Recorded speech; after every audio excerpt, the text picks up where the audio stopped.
Daniel Padilla hindi pa rin tumitugil, Alden Richards nagalit.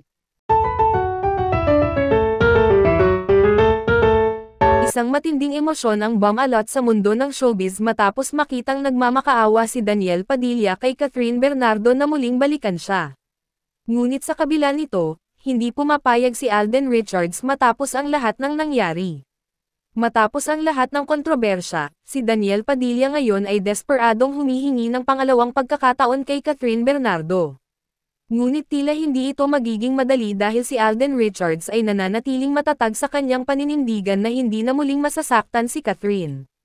Sa isang di inaasahang pagkakataon, nakita si Daniel Padilla na lumuluhod sa harap ni Catherine Bernardo, nagmamakaawa na balikan siya.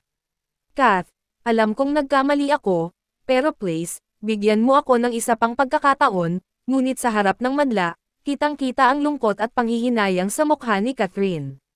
Hindi niya maitatanggi na minsan niyang minahal si Daniel, ngunit may mga sugat na hindi madaling maghilam.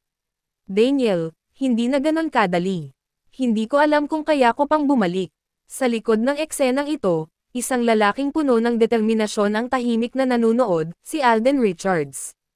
Halatang pidgel ang galit nito habang pinagmamasdan ang dating nobyo ni Catherine na nagmamakaawa. "Kahit kailan, hindi ko hahayaang masaktan ka ulit, Catherine." Ang eksenang ito ay mabilis na nag-viral sa social media. Maraming netizens ang naglabas ng kanilang opinyon tungkol sa sitwasyon. "Daniel, bakit ngayon ka lang nagsisisi? Kapit lang, Alden. Huwag mong hayaang bumalik si Catherine sa sakit." Ayon sa isang malapit na source, matagal nang gustong bumalik ni Daniel kay Catherine, ngunit natatakot siyang hindi na siya mapatawad nito. Daniel has been trying to reach out to Catherine for months. Pero alam niyang mahirap na siyang mapatawad. Ngunit sa kabila ng lahat, hindi nagpatinag si Alden Richards. Tumayo siya sa tabi ni Catherine at ipinahayag ang kanyang paninindigan. "Hindi ko hahayaang bumalik ka sa kanya ng basta-basta, lalo na matapos ang lahat ng ginawa niya sa'yo." Halatang hindi nagustuhan ni Daniel ang naging sagot ni Alden. Kita sa kanyang mga mata ang panghihinayang at galit. "Wala kang karapatan na diktahan si Catherine.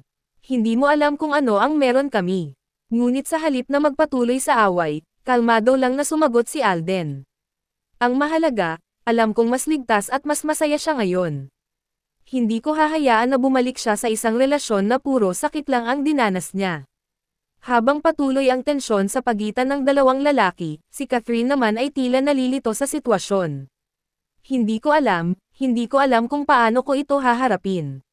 Ngunit sa kabila ng kanyang kalituhan, isang bagay lang ang sigurado, hindi niya gustong bumalik sa isang relasyon na puno ng sakit.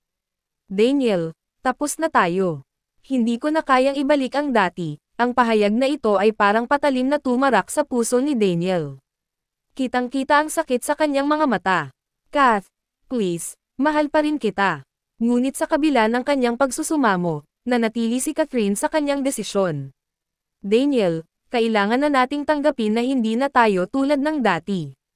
Habang si Daniel ay tuluyang napaluhod sa harapan ni Catherine, si Alden naman ay tahimik na lumapit sa kanya at marahang hinawakan ang kamay nito. "Huwag mong hayaan na bumalik ka sa sakit, Kath."